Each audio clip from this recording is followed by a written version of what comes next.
찬송가 202장 하시겠습니다.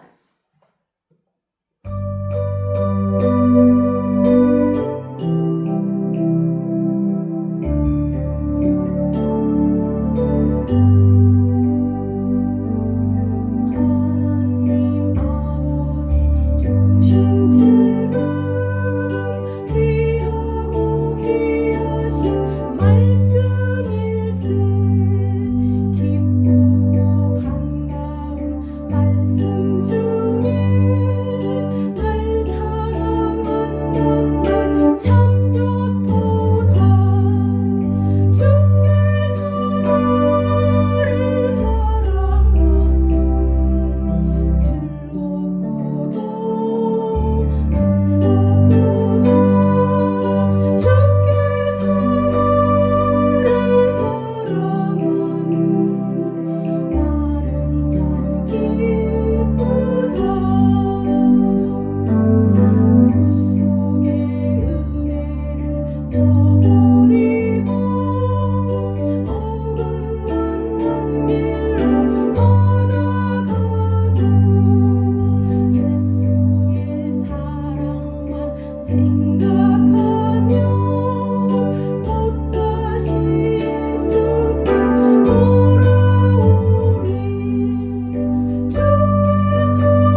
주께서 나를 이렇게 사랑하십니다.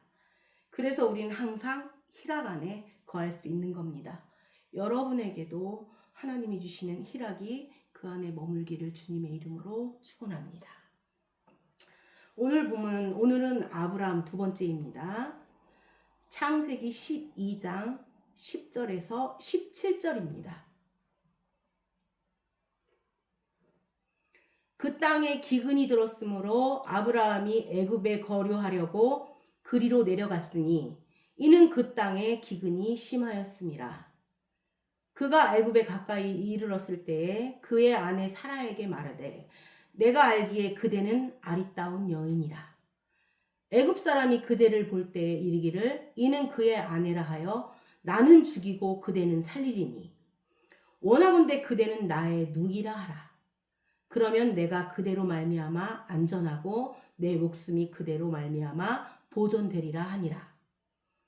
아브라함이 애굽에 이르렀을 때에 애굽 사람들이 그 여인이 심히 아름다움을 보았고 바로의 고관들도 그를 보고 바로 앞에서 칭찬하므로 그 여인을 바로의 궁으로 이끌어 들인지라. 이에 바로가 그로 말미암아 아브라함을 후대함으로 아브라함이 양과 소와 노비와 암수 나귀와 낙타를 얻었더라. 여호와께서 아브라함의 아내 사레의 일로 바로와 그 집에 큰 재앙을 내리신지라. 우리 16절 17절 다시 읽어볼까요? 이에 바로가 그로 말미암아 아브람을 후대함으로 아브람이 양과 소와 노비와 암수 나귀와 낙타를 얻었더라. 여호와께서 아브라함의 아내 사레의 일로 바로와 그 집에 큰 재앙을 내리신지라. 지금 16절에서 17절을 보면 이에 바로가 그를 말미암아 아브라함을 후대함으로 양과 소와 노비와 암수나귀와 낙타를 많이 줬습니다. 아브라함이 그 아내로 인하여 재물을 이렇게 얻게 된 겁니다. 우리가 아브라함에게서 복을 얘기할 때 그게 만약에 재물복을 이야기하는 거라면 이거 참 부끄러운 얘기입니다. 지금 이거는 아내를 누이라고 해서 받은 그런 재물인데 이걸 가지고 아브라함이 재물복을 얻었다고 얘기하면 참 이건 복이라는 말을 꺼내기도 창피한 얘기가 된다는 겁니다. 재물복을 얘기하려고 하면 바로가 더 많지 않겠는가요? 그리고 바로의 재물을 얻었으니까 바로의 재물복이지 무슨 이게 아브라함의 재물복이겠는가요? 그래서 우리는 하나님께서 아브라함에게 준 복이 과연 무엇인가를 다시 한번 생각해 봐야 합니다. 여러분, 아브라함에게 준 복은 저와 여러분에게 준 복과 동일한 겁니다. 전혀 합당하지 않은 사람을 불러서 합당한 자리에 만들어 놓으신 겁니다. 합당하지 않은 사람입니다. 아브라함은 우상장수 아들인데 하나님께서 그를 불러다가 평생을 걸쳐서 그의 삶에 개입하셔서 당신이 하시고자 하는 일들을 결국에는 이루신 이야기입니다. 그런데 중요한 것은 여러분 잘 보세요. 아브라함을 부른 게 아니라 아브람을 부르셨다는 겁니다. 하나님이 하신 일은 우리의 시간 안에 놓여 있지 아니하고 하나님의 뜻 안에서 성취된 것입니다. 하나님이 하시는 일은 성취됩니다. 그러니까 이미 다 이루어진 일입니다. 그분은 시간과 공간과 또 우리 육체의 지배를 받지 아니하시고 당신의 세계 안에서 일을 하시기 때문에 그냥 무엇이든지 뜻하시면 이미 성취된 겁니다. 그런데 그 중에서도 제일 놀라운 일은 우리가 성화가 되었다는 겁니다. 우리 각자가 하나님 안에서 이미 영화롭게 되었다는 겁니다. 그래서 우리에게 너는 존귀하다. 너는 보배롭다. 이렇게 말씀하시는 것은 앞으로 그렇게 하겠다라고 말씀하신 게 아니라 하나님 나라 안에서는 그렇게 만들어 놓고 나셔서 그렇게 바라보고 계신 겁니다. 그런데 우리는 어디에서 혼돈을 하느냐 하면 어디서 혼동이 되느냐 하면 우리는 실제로 시간 안에서 살고 있고 이 육체와 공간과 시공 안에서 살고 있기 때문에 우리는 부득이 계속 옛사람을 경험하며 살아가는 겁니다. 그러니까 아직도 아브라함이 아닌 아브람을 경험하는 겁니다. 하나님께서는 결국에는 아브라함을 만드셨지만 우리는 아직도 이 땅에서 아브람을 경험하는 겁니다. 그래서 계속 그 양쪽 사이에서 우리는 계속 혼동할 수밖에 없고 계속 갈등할 수밖에 없는 것입니다. 그래서 지금도 우리는 계속 갈등하면서 사는 겁니다. 그런데 하나님께서 부르셨다고 할 때는 우리의 시간 안에서 우리가 인식하는 거니까 그냥 아브람을 경험하면서 하나님의 부르심을 경험하게 된다는 겁니다. 아브라함으로 성화돼서 하나님의 부르심을 경험하는 게 아니라 아브람 그 자체로 합당하지 아니한 자로서 하나님의 부르심을 경험하게 된다는 겁니다. 하나님이 아브람을 부르셔서 또 우리를 부르셔서 우리의 시간 안에 우리의 한계 속에 우리의 연약함과 또 우리의 어떤 부족함의 실존 안에 오셔서 하나님이 하늘나라에서 이루신 일들을 우리 육체 가운데 베풀려고 하시는 겁니다. 그것은 전적으로 그분에 의해서만 가능한 것입니다. 그래서 우리가 끊임없이 아브라함을 경험하고 있는 상황에서도 하나님은 우리를 부르셔서 합당한 자로 만드시는 일을 계속 하시는 겁니다. 합당하지 아니한 자를 불러서 합당한 자로 만드실 수 있는 분은 오로지 하나님 한 분이시다라는 것을 이 구절을 통해서 우리가 받을 수 있기를 바랍니다. 하나님께서 우리에게 어떤 약속, 어떤 언약을 주셨느냐 하면 창세기 12장 2절에서 3절에 보면 너로 인하여 많은 족속이 복을 얻을 것이다. 그러면서 너를 축복하는 자는 내가 축복하고 너를 저주하는 자는 내가 저주한다고 하시고 또 너로 인하여 많은 모든 족속이 복을 얻을 것이다. 이렇게 얘기합니다. 그래서 그 말씀을 그대로 지금 여기 본문 16절, 17절에다가 대입을 해보니까 잘 생각해 보세요. 일단은 하나님이 바로한테 재앙을 내렸는데 그럼 이게 너를 저주하는 자에게는 저주한다에 해당되는 겁니다. 맞죠? 그러면 나귀와 약대를 얻은 게 저주인가요? 바로가 이렇게 많은 재물을 아브라함에게 준 것이 저주냐라는 겁니다. 그러니까 이걸 글자 그대로 하면 너를 저주하는 자에게는 내가 재앙을 내리고 너를 축복하는 자에게는 축복하신다고 말씀하셨으니까요. 지금 바로가 한 일은 그냥 감사해서 많은 물건을 후대하고 나눠준 것뿐입니다. 아브라함을 저주한 모습이 아닙니다. 나름대로 바로가 아브라함을 축복을 해준 모습입니다. 우리 그거 좋아하지 않는가요? 어떤 선물이나 물건을 받았을 때 우리가 저주받았다는 생각을 하지 않습니다. 우리 나름대로 축복을 받았는데 당한 그 사람에게 미친 일은 저주 같은 모습이 되었다는 겁니다. 이게 우리가 성경을 볼 때 글자 그대로 순서대로 입각해서 생각하면 나를 축복하면 너를 축복한다. 글자 그대로 갖다 대면서 네가 나를 어디 함부로 저주하느냐고 떠들면서 다니는 겁니다. 이거는 우리가 글자 그대로 내가 그 자리에 있어서 함부로 오용하고 남용하는 데 쓰라고 주신 약속이 아니라는 겁니다.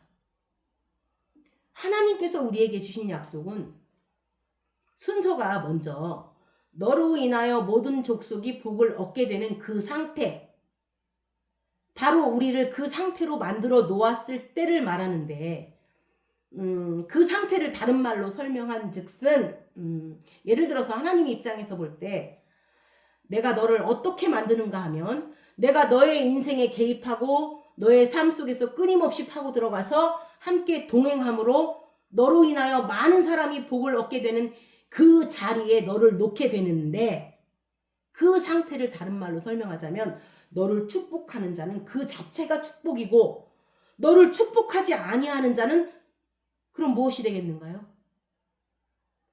나로 하여금 복을 줬는데 그 복은 항상 다른 사람에게 흘러가는 복입니다, 여러분.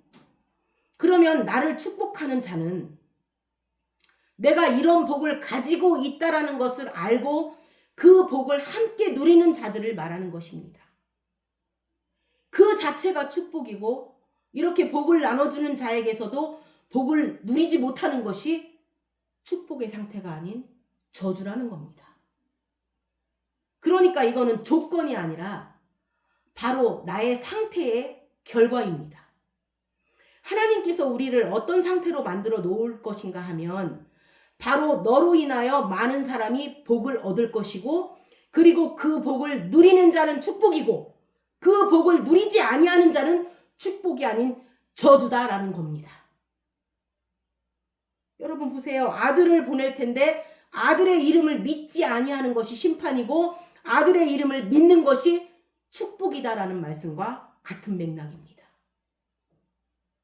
그러니까 우리가 그냥 글자 그대로 나한테 침 뱉으면 하나님께서 와서 벌을 내린다는 이야기가 아니라 하나님이 주시고자 하는 축복의 상태는 네가 가는 곳마다 많은 사람이 네 안에 있는 그 복으로 인해서 많은 사람이 함께 그 복을 나누게 될 것이다 라는 겁니다.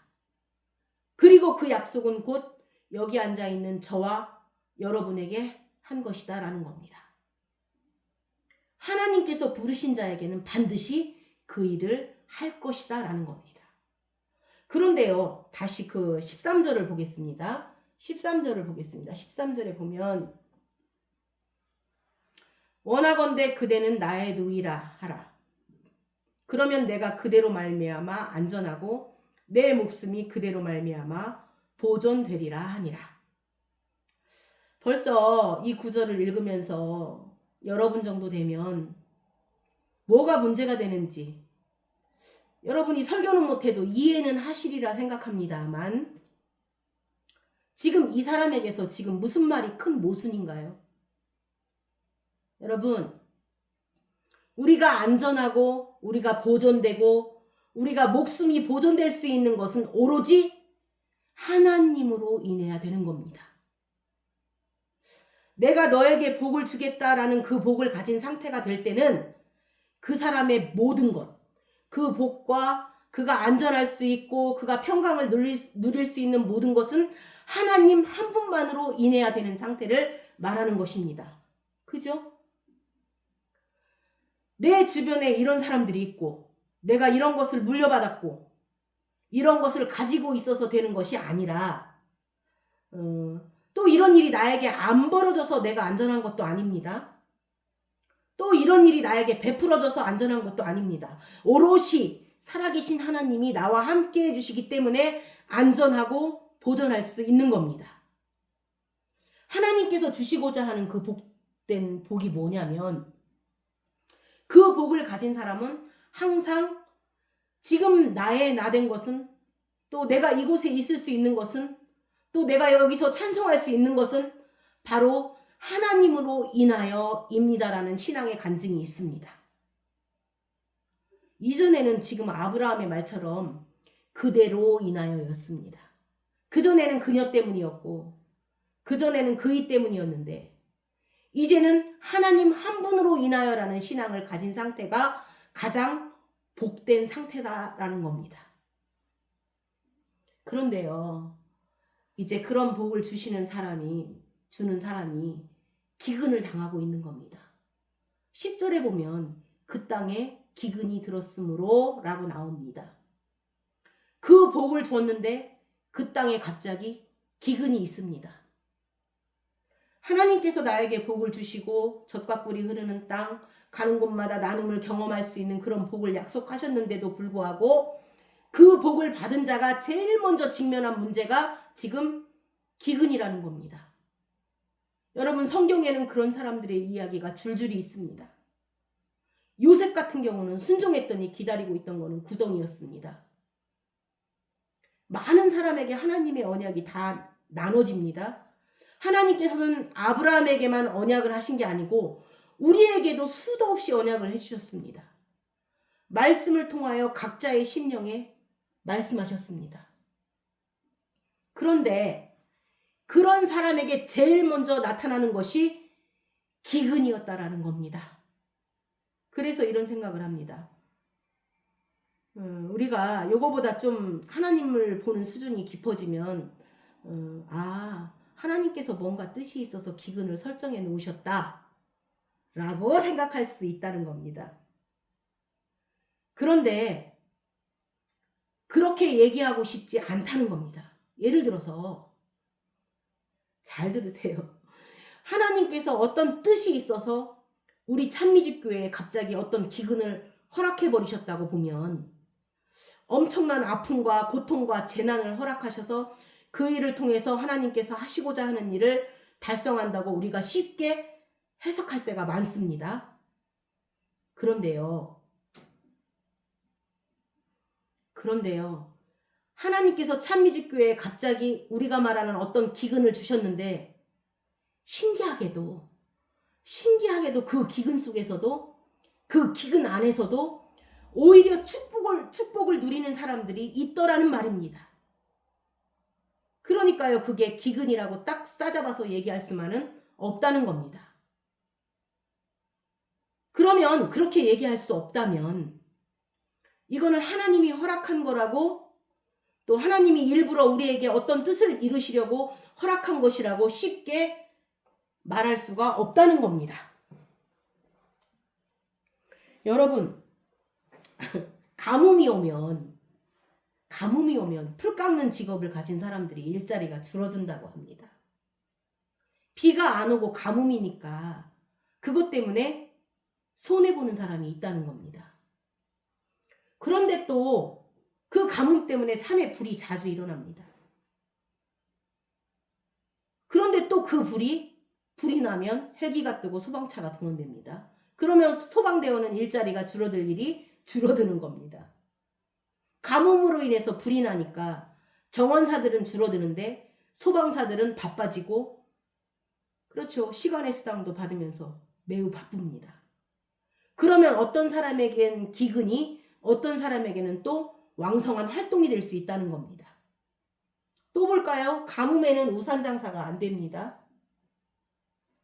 그런데 또 비가 많이 오는 지역에서는 우산이랑 우비랑 잘 팔릴 거 아닌가요?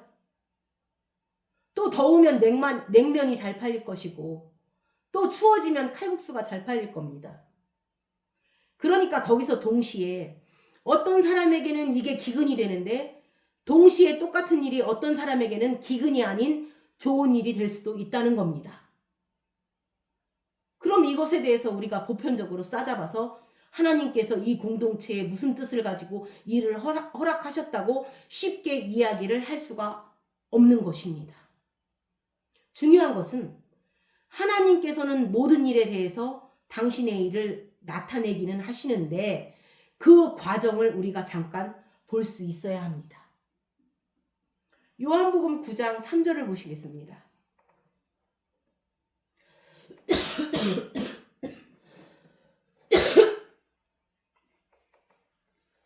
예수께서 대답하시되 이 사람이나 그 부모의 죄로 인한 것이 아니라 그에게서 하나님이 하시는 일을 나타내고자 하심이라.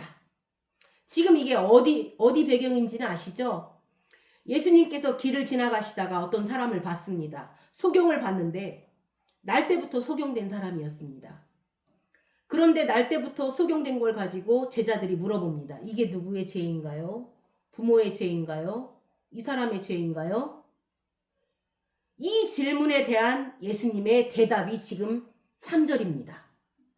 그런데요, 사람들은 좋은 건 질문을 안 한다는 겁니다. 나쁜 일이 일어났을 때만 하나님께 질문을 합니다. 왜 이런 일이 나에게 벌어졌는가?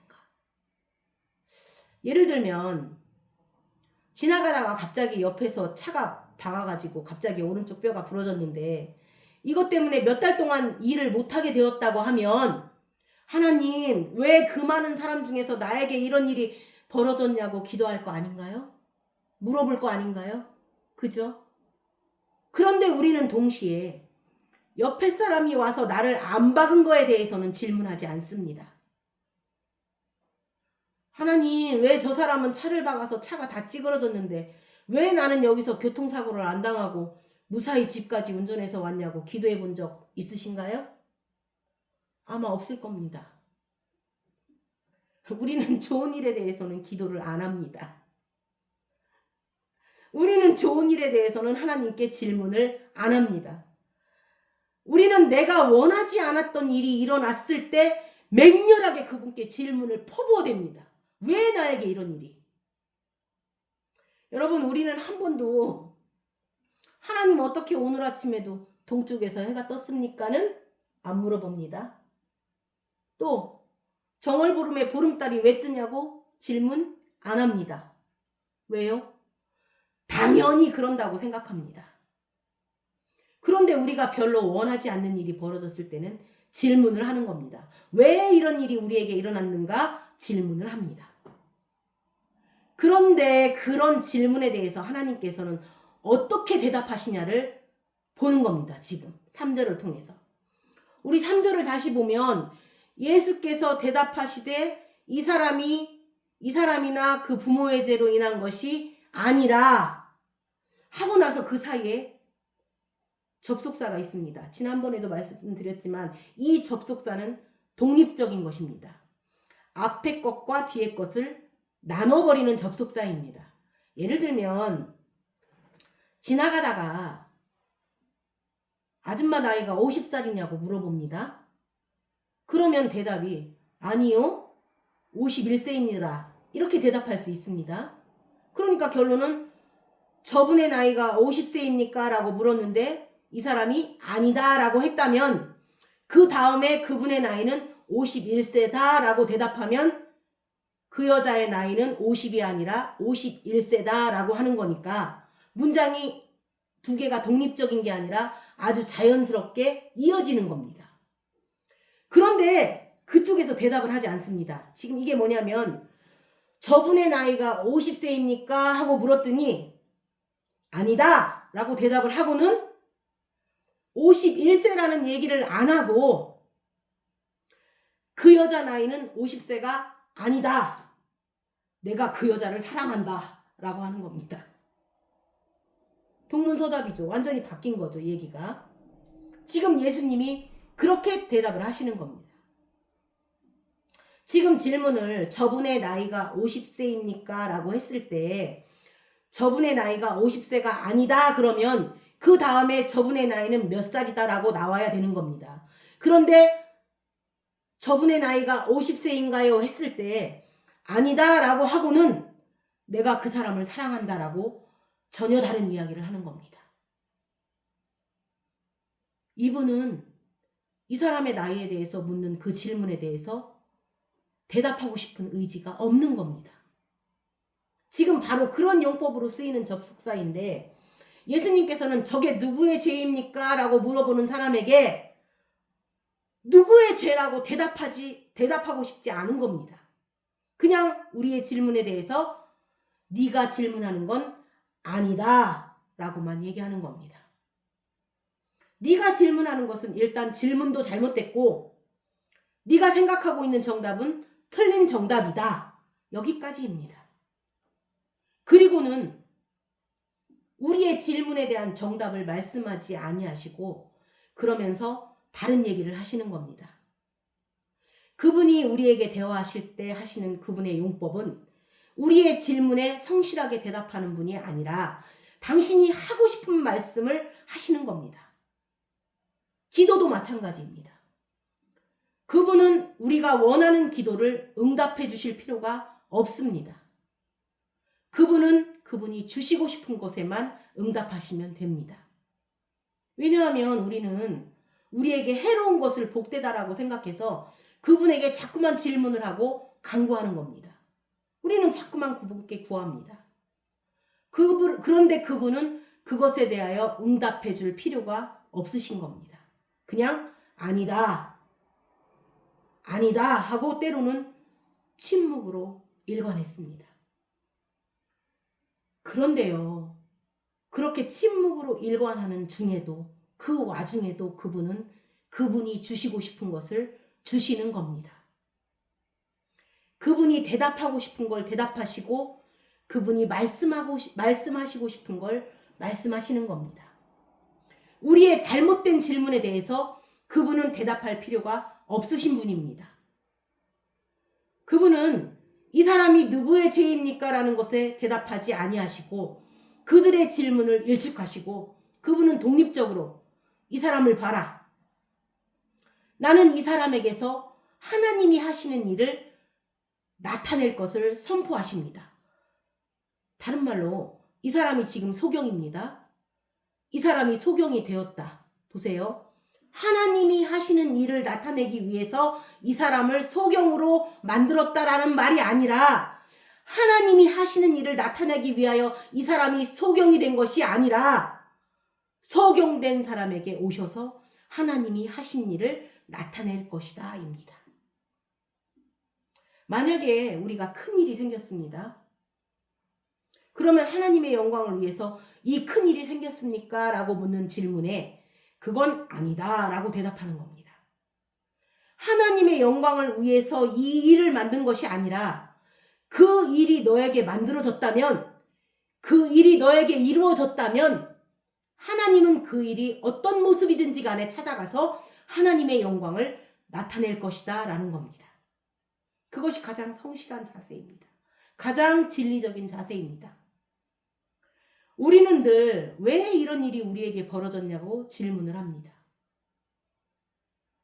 그 왜라는 우리의 질문에 대해서 그분은 결코 대답할 의무가 없으신 겁니다. 그분은 그 질문에 대해서 대답하지 아니하시고 그냥 벌어진 일들, 사람에게는 예기치 않은 일들이 벌어집니다. 하나님은 그 일이 되어진 사람들을 찾아오셔서 하나님이 하나님 되심을 나타내실 겁니다. 하나님은 절대로 마다하지 아니하시고 당신이 부르신 사람에게서 일어나는 모든 일, 좋은 일도 있고 나쁜 일, 끔찍한 일, 우리가 감당할 수 없는 일, 때로는 감당할 수 있는 일에도 기뻐할 일, 감사할 일, 아픈 일, 슬퍼서 말도 안 나오는 일, 어떻게 감당할 수 없는 그 모든 일에 대하여 하나님은 반드시 하나님의 하실 일을 나타낼 것입니다. 그것은 누구에게도 예외가 없다는 겁니다. 모든 사람입니다. 그것이 우리의 잘못된 질문에 대한 하나님의 대답입니다. 기근은 하나님이 일부러 만든 것이 아닙니다. 사람이 살다 보면 기근도 있고 때로는 풍성함도 있고 때로는 모든 것이 잘 풀릴 때도 있고 모든 것이 꼬일 때도 있고 모든 것이 진짜 그야말로 무너질 때도 있고 우리에게는 너무나 많은 일들이 일어납니다. 하나님께서 여기서 기근을 택하신 것은 기근 속에서 일하는 하나님, 또 기근이 아닌 곳에서도 일하는 하나님, 항상 우리에게 하나님 되심을 포기하지 아니하시는 하나님, 기근에서 일하시는 하나님을 보여주기 위하여 아브라함을 훈련하기 위해서 일부러 기근의 현장에 집어넣으신 하나님이 아니라 기근의 현장을 만날 수밖에 없는 사람들의 연약함 속에 오셔서 하나님은 하나님 되심을 일할 거라는 겁니다. 일하실 거라는 겁니다. 우리는 살면서 우리가 결정한 일들이 많습니다. 우리가 택한 일들이 많고 우리가 잘못된 판단으로 오는 많은 문제나 사건들이 있습니다. 하지만 그 모양이 어떻든지 간에 그 일에 대하여 하나님은 그곳에 오셔서 어떤 일이든지 간에 마다하지 아니하시고 하나님이 하시는 일을 하실 거라는 겁니다. 찬양 볼까요? 해가 승금같이 되어나오도록 주가 나를 단련하시고자 나를 광야로 인도하시고 역경과 시련을 만나게 하시네. 내가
원하는 일만 있지 않습니다. 그런데 어떤 일이든지 간에 하나님이 하시는 일을 하실 거라는 겁니다. 우리 17절을 다시 봅니다. 이게 너무 중요한데요. 지금 여기 여호와께서라고 써 있습니다. 17절에요.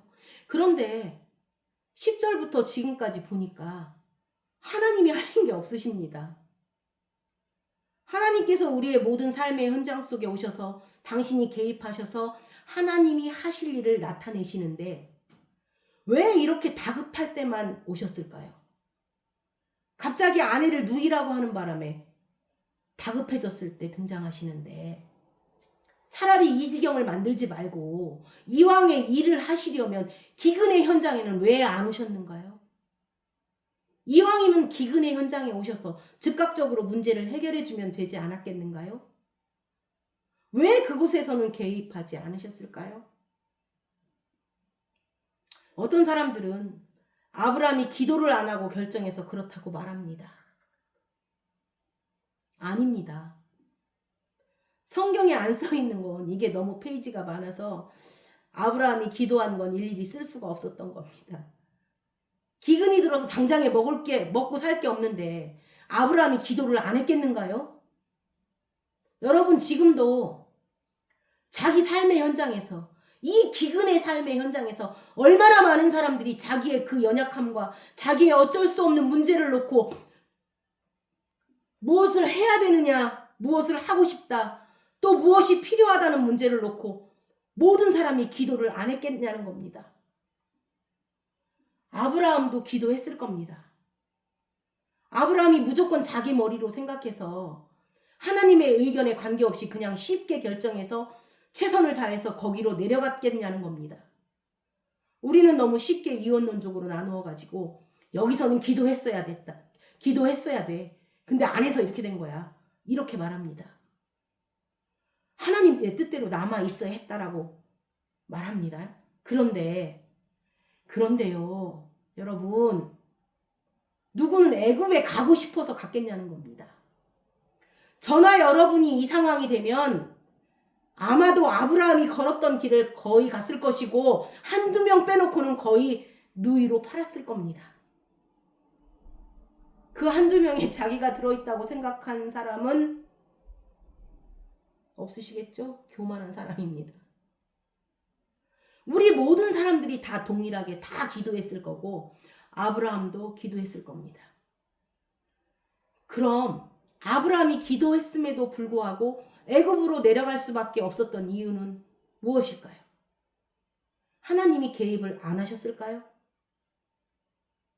하나님은 모든 일에 오셔서 개입하신다고 말씀하셨으니까 그러면 개입을 안 하심도 개입입니다.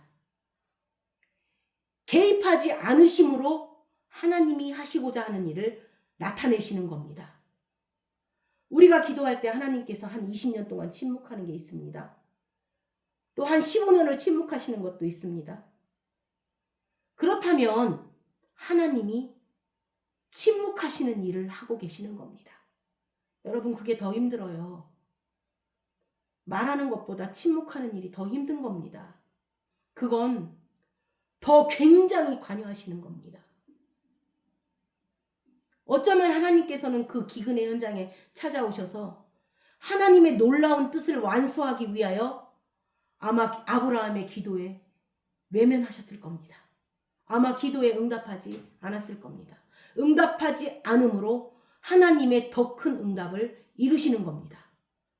아브라함의 경우 그랬을 겁니다. 여러분 만약에 아브라함이 거기 가나안 땅에 계속 있었다면 만약에 진짜 우리가 그렇게 원하는 대로 기도하고 하나님의 약속이 있으니까 약속을 붙들고 가나안 땅에 계속 머물렀다면 아마도 믿음에 좋은 사람이 되었을지는 모르지만 어쩌면 이 사람이 애굽에 가서 얻었던 교훈은 얻지 못했을 겁니다. 많은 게 있겠지만 어떤 교훈일까요? 애굽에 가도 가나안에 남아도 가나안에 있건 애굽에 있건 하나님의 동행하심과 하나님의 계획과 하나님의 승리하심은 절대 방해받지 않는다는 겁니다. 내가 애굽행을 선택했건 가나안을 선택했건 어떤 회방이 오더라도 하나님의 뜻만 승리합니다. 어떤 곳에 가도 하나님의 뜻은 결국 성취됩니다. 그러니까 가나안에 남아 있었으면 하나님의 뜻이 어디를 가도 된다라는 것을 몰랐을 겁니다. 그냥 하나님이 하라는 대로만 되는 줄 알았을 겁니다. 그래서 평생을 하나님이 무엇을 원하느냐를 물어보면서 살 겁니다. 그리고 그것을 지키려고 전전긍긍할 겁니다. 그러나 이 모든 일이 되어짐이 나의 부족함에도 불구하고 하나님의 그 전능하심과 그분의 긍휼하심과 그분의 사랑하심과 그분의 언약의 신실하심 때문에 이루어진다라는 교훈을 배울 겁니다. 그가 가나안에 남지 않고 애굽행을 선택했다 할지라도 결국 어디에 있든지 하나님의 뜻은 이루어진다라는 걸 배울 겁니다.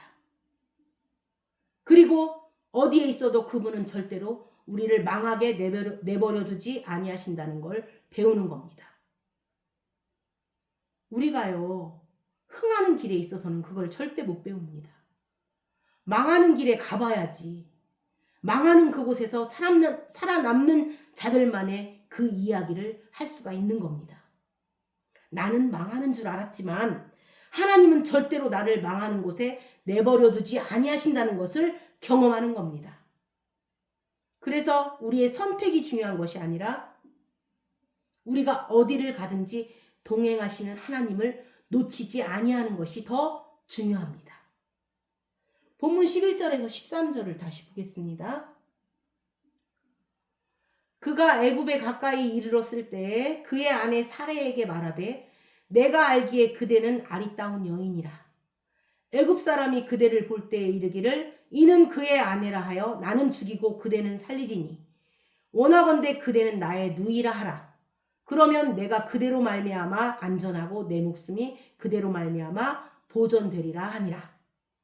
벌써 이 사람이 자기 머릿속에서 작전을 세우고 회유를 하는 겁니다.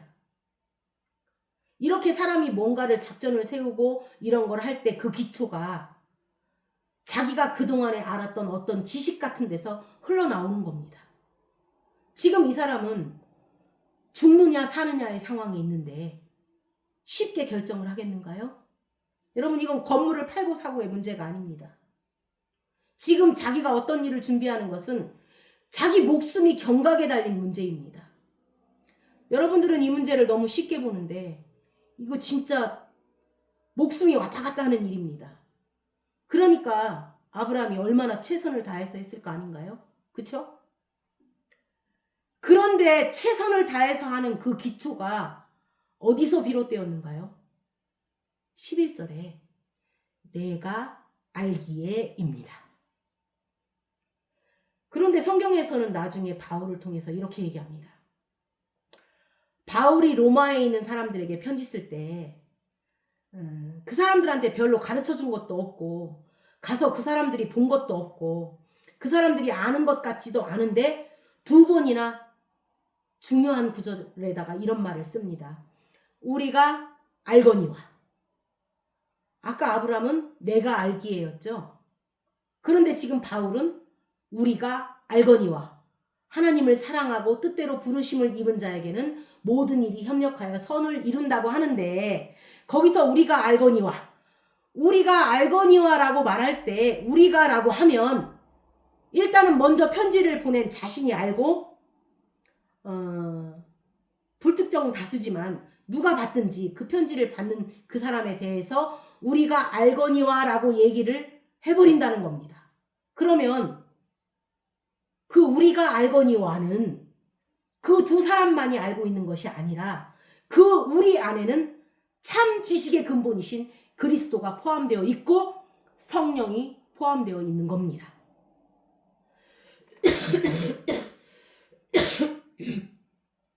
결국 너희 안에 있는 성령으로 인해 알게 되는 그 알을 말하는 겁니다.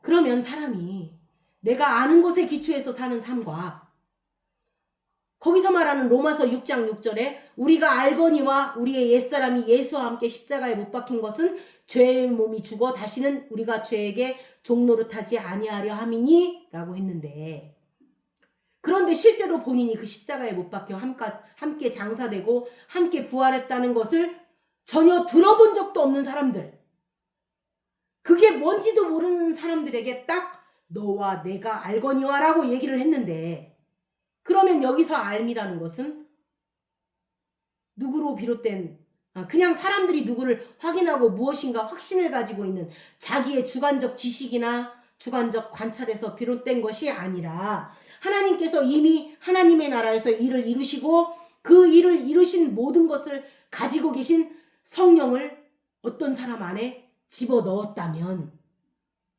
그 사람이 인식을 하든 안 하든 그 일은 하나님 나라에서 이루어진 일을 알고 있다라는 겁니다.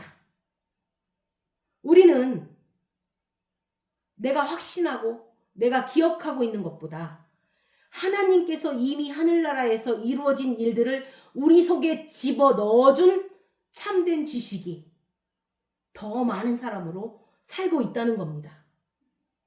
여러분, 내가 알고 있는 지식은 사실 그거는 맨날 누가 더 알고 있느냐, 내 말이 맞다, 네 말이 틀리다의 그런 각축장일 뿐입니다.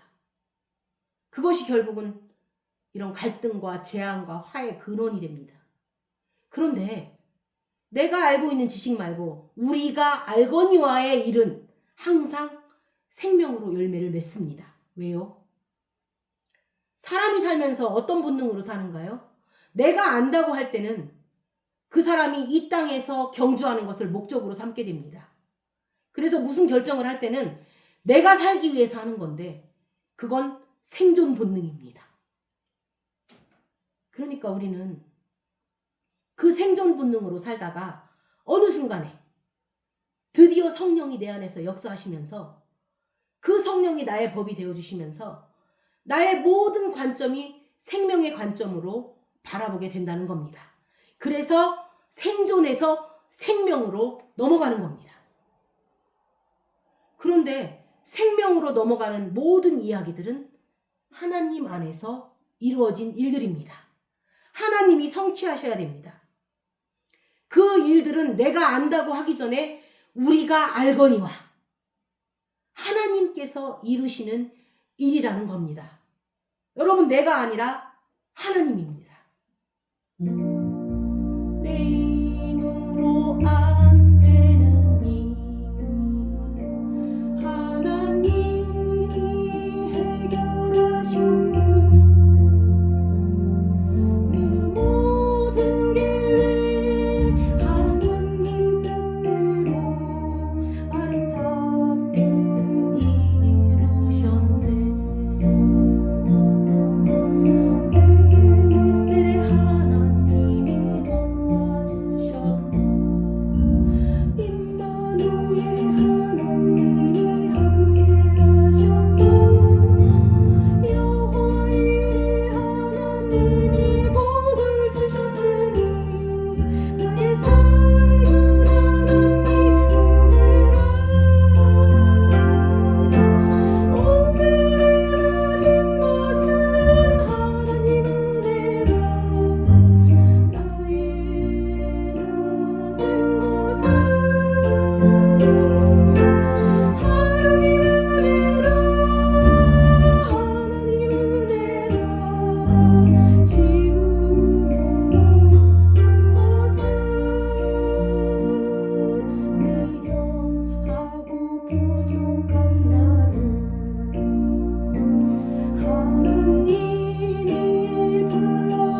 이런 고백을 할 수 있는 것은 내가 아는 지식이 아니고 바울이 말한 우리가 알거니와 성령이 알게 해주심으로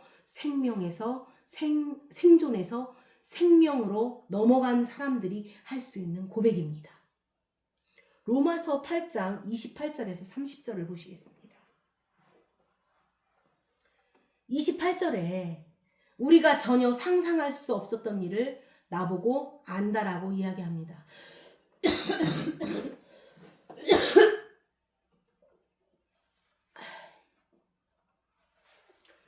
28절입니다. 우리가 알거니와 하나님을 사랑하는 자 곧 그의 뜻대로 부르심을 입은 자들에게는 모든 것이 협력하여 선을 이루느니라. 하나님이 미리 아신 자들을 또한 그 아들의 형상을 본받게 하기 위하여 미리 정하셨으니 이는 그로 많은 형제 중에서 맏아들이 되게 하려 하심이니라. 또 미리 정하신 그들을 또한 부르시고 부르신 그들을 또한 의롭다 하시고 의롭다 하신 그들을 또한 영화롭게 하셨느니라. 30절 보세요. 지금 우리가 영화롭게 되었다라는 사실이 그리스도의 영에 의해서 선포되어지는 겁니다. 아멘. 그런데요. 실제로 우리가 살아가면서 영화롭게 되어진 게 이 정도라면 저는 안 할랍니다. 그런데요. 이게 지금 완료입니다. 완료. 이미 되어버린 겁니다. 하나님 안에서 되어진 생명의 일들은 우리가 알거니와에 포함됩니다. 내가 아는 지식은 내가 이 땅에서 내 목숨을 유지하기 위해서 써먹는 거에 불과하지만 하나님 나라에서 내 안에 이루어진 이 참된 지식은 그 사실들은 가는 곳마다 아브라함의 복처럼 나의 이 영화로움 때문에 많은 사람들이 생명을 얻는 지경까지 이르게 됩니다. 그러면 우리에게 일어나는 모든 일들을 하나님은 어떻게 사용하시느냐? 내가 기근이든 홍수든 장마든 모든 지점에 오셔서 영화롭게 하셨다는 이 사실이 우리에게 실제가 되기 위한 이야기입니다. 우리에게 실제로 경험되게 하기 위한 이야기입니다. 내가 이 땅을 사는 동안에 하나님 나라에서 성취된 일들이 그 참된 지식이 내 삶 속에서 그대로 다시 드러나게 하기 위하여 내가 아는 지식에서 우리가 알거니와의 지식으로 넘어가기 위하여 생존에서 생명으로 전환되기 위한 일입니다. 이거는 생명으로 가는 거기 때문에 희생하는 거지 생존에서는 그냥 약자를 누를 뿐입니다.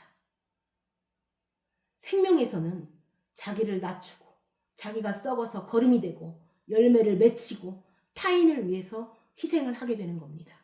그리고 그것이 바로 하나님께서 기근 속에 오셔서 하나님이 하시는 일을 나타내는 결과들입니다. 우리 마지막으로 본문 17절을 보겠습니다. 여호와께서 아브라함의 아내 사레의 일로 바로와 그 집에 큰 재앙을 내리신지라. 사레 때문에 큰 재앙을 내렸습니다. 이게 두 가지가 있습니다. 말씀처럼 사레의 연고로 바로의 집에 재앙을 내렸습니다. 그럼 두 가지 중 하나는 일단 사레 때문에 이 사람 바로가 괜히 당한 겁니다. 그리고 둘째는 다른 뜻이 있는데 사레의 연고로는 사레를 살리기 위해서입니다. 사레 때문에 이 사람 바로는 당했지만 하나님은 당하고 있는 이 일이 궁극적으로 사레를 살리기 위해서입니다. 어느 정도냐? 이게 참 사람 생각으로는 참 잔인할 정도로 보이지만 하나님께서 부르신 자의 복이 어느 정도냐면 나의 실수 때문에 다른 사람이 화를 입고 나의 잘못으로 엉뚱한 사람이 지금 해를 입고 있습니다. 그런데 그 해를 입고 있는 것이 결국 사례를 살리는 일이 됩니다. 그러니까 이래저래 해도 하나님은 결국 궁극적으로 나를 살리는 데 마음이 있다는 겁니다. 어느 정도까지인가요? 나 하나 때문에 애매한 사람 고생하고 있는데 그 고생이 종국의 그 안에 있는 하나님의 뜻이 있는 겁니다. 잔인하게 들리지만 하나님은 그만큼 부르신 사람 한 사람을 이렇게까지 사랑하시는 겁니다. 그 주변 사람이 같이 고생을 하는데도 불구하고 나의 잘못 때문에 그 고생을 통해서라도 하나님은 이 사람을 보존하고자 하는 겁니다. 보존. 그러고 보니까 좀 너무 미안합니다. 저 한 사람 보존되는데 이 한 사람 보존하려고 저 때문에 너무 많은 사람들이 고생하면서 살아왔다는 생각이 듭니다. 여러분 이게 제 얘기라고 생각하지 마시고 저는 이렇게 얘기하지만 자기 자신을 한번 돌아보세요. 꼭 무슨 얘기하면 저만 쳐다보지 마시고 자기 자신을 볼 수 있으시길 바랍니다. 사례의 연고로 바로의 집안에 재앙이 됩니다. 그러나 그 재앙은 사례를 살리게 했습니다. 하나님이 선택한 저와 여러분을 이렇게 사랑하십니다. 우리는 철저히 하나님과 나와의 사랑의 관계에서 찾아야 합니다. 바로는 바로대로 사랑하는 방법이 있습니다. 바로는 또 다른 게 많으니까 너무 걱정하지 않으셔도 됩니다. 그런데요, 우리가 또 여기서 얻어야 될 교훈은 무엇인가요? 잘 생각해 보세요. 너로 인해 많은 사람이 복을 받는다는 그 자리에 있으면 반대로 사실 너 한 사람 때문에 많은 사람이 화를 입을 수도 있다는 것도 같이 포함되어 있다는 겁니다. 여러분, 내가 가지고 있는 복은 반드시 누려져야 되는 겁니다. 너로 인하여 많은 사람이 복을 누려야 되지 않겠는가요? 그런데 만약에 내가 가지고 있는 복을 먼저 내가 못 누리고 있다면 내 주변 사람들은 사실 얻을 걸 못 얻고 있는 겁니다. 그래서 바울이 이런 얘기를 하는 겁니다. 바울이요, 빌립보 감옥에 있었습니다. 언제 죽을지도 모르는 겁니다. 지금은 절차가 있지만 그때는 그 위대한 선지자인 세례 요한도 감옥에 있다가 그 괜히 어린애가 춤추고 재롱 떨다가 목이 베어 죽지 않았는가요? 그때 그 옛날의 감옥이라면 얼마나 불확실했겠는가요? 그죠? 그런데 그 불확실한 곳에서 이 사람 바울이 어떤 확신을 갖게 됩니다. 아, 하나님께서 나를 사도로 만든 것은 이방인에게 복음을 전하려 하는 것이로구나. 그리고 내가 그들과 함께함으로 그들에게 믿음의 진보가 있을 것이다라는 확신을 갖고 있었습니다. 그런데 그 확신이요 보면 이번에 내가 원하는 것은 사실은 이 세상에서 죽어서 그냥 그리스도와 함께 하늘나라에서 사는 게 편한데, 그런데 더 유익한 것을 발견했다는 겁니다.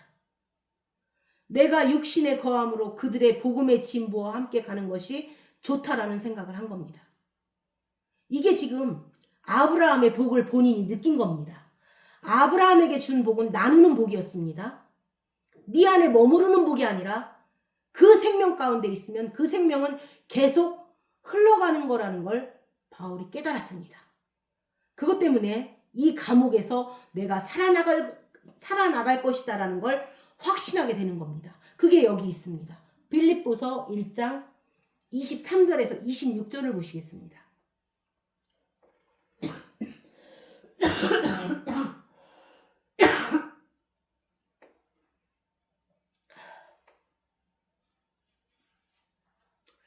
내가 그 둘 사이에 끼었으니 차라리 세상을 떠나서 그리스도와 함께 있는 것이 훨씬 더 좋은 일이라. 그렇게 하고 싶으나. 이 말은 차라리 육신을 떠나서 그리스도와 함께 그냥 죽었으면 좋겠다는 겁니다. 24절에 가서는 내가 육신으로 있는 것이 너희를 위하여 더 유익하리라. 진정한 복은 이런 고백을 할 수 있어야 되는 겁니다. 내가 육신으로 24절이요. 내가 육신으로 있는 것이 너희를 위하여 더 유익하리라. 여러분, 다른 사람은 몰라도 우리가 어린 자녀를 생각하면 부모가 그런 생각을 합니다. 내가 이 땅을 빨리 떠났으면 좋겠지만 그래도 내가 살아서 너와 함께 있는 것이 너에게는 좋은 일이 아니겠느냐라는 그런 마음으로 부모가 생각할 때가 많습니다. 어쩌면 사랑하는 많은 사람들이 자녀들은 아닐지라도 내가 이 땅에 육신으로 남아있어서 그들에게 더 유익한 것이 있을 것이다 라는 생각을 한다면, 그 아브라함의 복을 믿는다면 여기 이렇게 써 있습니다. 25절. 내가 살 것과 너희의 믿음의 진보와 기쁨을 위하여 너희 무리와 함께 거할 이것을 확실히 아노니 내가 다시 너희와 같이 있으므로 그리스도 예수 안에서 너희 자랑이 나로 말미암아 풍성하게 하려 함이라. 그러니까요, 이만큼 자기 한 사람이 귀한 겁니다. 존귀한 겁니다. 지금 본인에 대해서 하나님은 이렇게 말씀하십니다. 내가 너를 이미 정했고 너를 불렀고 이걸 영화롭게 했다. 이렇게 얘기하십니다. 그리고 너도 알고 나도 안다. 우리가 알거니와입니다. 우리 안에 성령이 오셔서 그걸 가르쳐 주시는 겁니다. 그러니까 네가 알고 있는 너 자신에 대한 그 지식에서 빠져나와서 우리가 알고 있는 생명의 지식 안에서 살자. 네가 알고 있는 것은 생존을 위한 지식이었고 이 땅에서 살아남기 위한 알량한 방법론이었는데, 우리가 아는 이 진리적 차원에서는 하나님께서 우리를 영화롭게 했다라는 자기 존귀함을 우리가 알자라는 겁니다. 마지막으로 요한복음 15장 5절을 읽겠습니다. 이거 똑같은 이야기입니다. 나는 포도나무요 너는 가지라. 그가 내 안에 내가 그 안에 거하면 사람이 열매를 많이 맺나니 나를 떠나서는 너희가 아무것도 할 수 없음이라. 네가 나를 떠나서는 아무것도 할 수 없다라는 이 말에는 네가 나 없으면 아무것도 할 수 없다가 포함되는 겁니다. 이게 사람이 하면 말이 안 되는데 주님께서는 가능하다는 겁니다. 네가 나를 떠나서는 아무것도 할 수 없다는 동시에 반대로 네가 나를 떠나지 아니하면 할 수 없는 것이 없다라는 겁니다. 빌립보서 4장 13절이요. 내게 능력 주시는 자 안에서 내가 모든 것을 할 수 있느니라. 그 말은 부정적인 차원이건 긍정적인 차원이건 다 동일한 말입니다. 너희가 나를 떠나서는 아무것도 할 수 없다는 얘기가 동시에 그러나 나와 함께하면 너희가 할 수 없는 것이 없다. 그분 안에서. 누가 큰 자인가요? 큰 자는 내가 그분 안에 있느냐 안에 있지 않느냐로 갈리는 겁니다. 내가 어떻게 됐느냐가 아니라 내가 항상 나의 존재를 그리스도 안에서 발견할 때 내가 가장 큰 자라는 겁니다. 하나님은 그 큰 자를 만드시는 겁니다. 세리가 그랬습니다. 바리새인들이 자기 자랑을 할 때 세리는 너무 할 말이 없으니까 하나님 나를 불쌍히 여겨주세요. 나는 죄인입니다. 그런데 하나님께서는 그 잘난 바리새인이 아닌 이 세리, 이 사람이 의롭다고 하십니다. 무엇이 차이 나는가요? 이 세리가 의로워서 의로운 게 아니라 이 사람이 의로운 자 안에 있기 때문에 의로운 겁니다. 본인에게는 본인의 돌아갈 자리가 없으니까 하나님 안에 들어가 있는 겁니다. 그리고 이 사람이 바로 의로운 거고 이 사람이 바로 큰 자입니다. 아브라함을 통해서 주시고자 하는 복은 바로 가장 큰 자를 만드는 이런 복입니다. 그러니까 사람이 볼 때는 바로쯤 되면 여러분 그 영향력이 거의 여호와급입니다. 그런데 여호와급인 그 사람이 나 때문에 쩔쩔매는 걸 봤습니다. 그 영향력이 거의 하나님 수준으로 봤던 사람이 나 하나 살리려고 나의 연고로 그 집안에 재앙을 내리는 걸 봤습니다. 나 한 사람 살리려고 그 나라 전체에 재앙이 내리는 걸 봤다는 말입니다. 그럼 내가 똑똑해서 그랬는가요? 아닙니다. 딱 하나 그 안에 있었습니다. 자기 안에 자기가 거할 것이 없기 때문에 그 안에 있었습니다. 내가 돌아갈 곳이 있다는 그 사람들은 갔습니다. 그런데 돌아올 곳이 없어서 여기 있습니다. 우리가 살면서 돌아갈 곳이 없어서 남은 곳이, 그렇죠. 내가 이것도 해보고 저것도 해봤는데 나중에는 진짜 할 게 없는 겁니다. 세상에서 잡을 게 아무것도 없고 돌아올 곳이 없고 희망도 없는 겁니다. 그렇게 내가 갈 곳이 없는데 내가 털썩 주저앉은 그 자리에 그분이 계셨다. 내가 털썩 앉은 곳에 그분이 계셨다. 그 사람이 이 세상에서 제일 의로운 자이고 제일 큰 자입니다. 내가 뭐라도 할 것이 있어서 마지막으로 시도해서 그곳에 갔다면 아직 자기 안에 머무는 자입니다.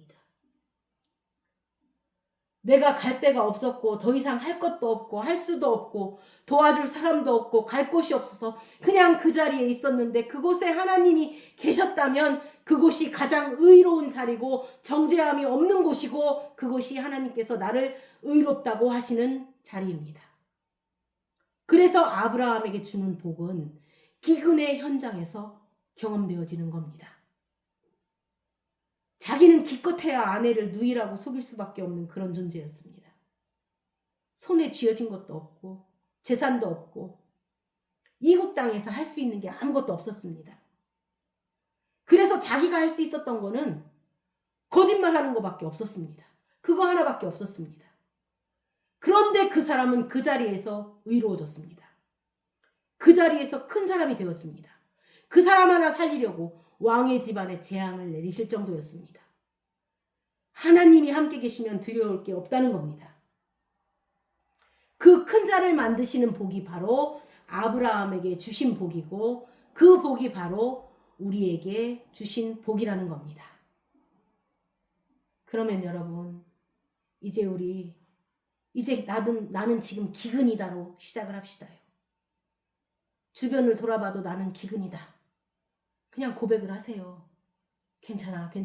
잘 나가고 있어. 나는 하나님 복 받아서 이렇게 살고 있어. 이렇게 말하지 마시고 나는 기근이다. 나는 기근이다. 어쩔래? 나는 기근이다. 아무것도 없다. 희망도 없다. 그냥 간단하지 않은가요? 그러면 이제부터 나는 빠집니다. 하나님께서 말씀하셨잖아요. 주님께서 말씀하셨잖아요. 기근이냐? 그곳에서 하나님이 하실 일을 나타낼 것이다. 절망과 고통의 세계를 소망과 기대와 또 주님이 하실 일을 바라보는 믿음으로 그 믿음의 세계로 바꾸는 겁니다. 우리가 우리에게 일어나는 모든 일에서 그 나라가 하나님이 하실 일을 기대하게 되는 겁니다. 우리는 늘 이런 일들이 왜 나에게 이루어졌는가라고 하지만 이제는 그래, 이런 일들이 나한테 이루어졌다. 이런 일들이 일어났다. 그래, 사고다. 그래, 기근이다. 엄청난 질병이다. 엄청난 재난이다. 그 일이 나한테 벌어졌다. 그러면 이제부터 그곳에 오셔서 하나님이 하실 일을 나타낼 것이라고 주님께서 말씀하셨다는 걸 믿기에 이제는 소망의 세계로 바뀌는 겁니다. 여러분, 하나님께서는 항상 우리에게 일어나는 모든 일에 대해서 대답이 있을 수 있습니다. 우리가 대답을 다 못 듣고 죽는 겁니다. 우리에게 일어나는 일들에서 하나님은 다 뜻이 있으십니다. 거기에 대해서 하실 말씀이 있으십니다. 우리는 일평생 동안 그 얘기를 듣고 사는 겁니다. 자꾸 우리 입장에서 우리가 뭘 해야 되고 뭘 안 하면 안 되고 요즘 특별히 요새 종말이 왔으니까 어쩌고 저쩌고 하면서 우리를 막 공포심으로 몰아넣기도 하는데 여러분, 하나님은 우리를 일꾼으로 만드는 하나님으로 여기지 말아야 합니다. 하나님은 아버지이십니다. 나를 사랑하시고 나를 부르셔서 진짜 복을 주시려고 하는 겁니다. 죽는 날까지 하나님의 사랑의 소리를 들으면서 사는 겁니다. 사람이 가는 곳마다 어디든 하나님은 하나님의 일을 하시는 겁니다. 우리가 사명을 띠고 가는 게 아니라 하나님의 메시지, 하나님의 음성을 듣고 가면 아브라함의 복이 그대로 동일하게 베풀어질 겁니다. 이 시간 주님의 그 사랑의 음성이 들려지는 복된 영혼들이 되시기를 주님의 이름으로 축원합니다.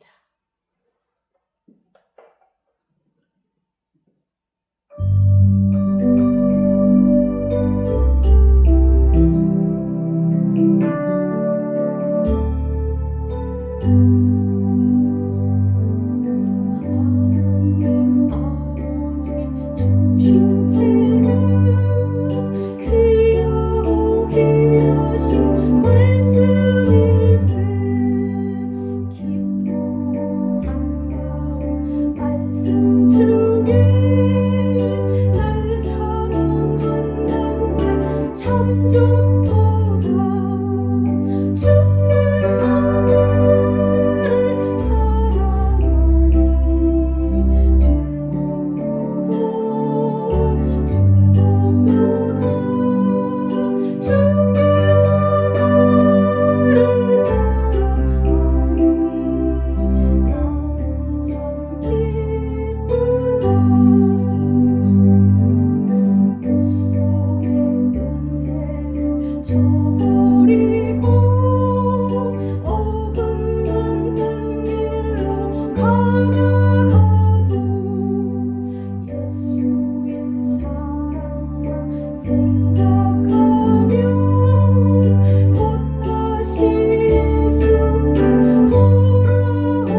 살아계신 하나님, 나의 아버지, 이 말씀을 듣는 영혼들 중에 아브라함의 복을 누리지 못하는 사람이 한 명도 없게 하여 주옵소서.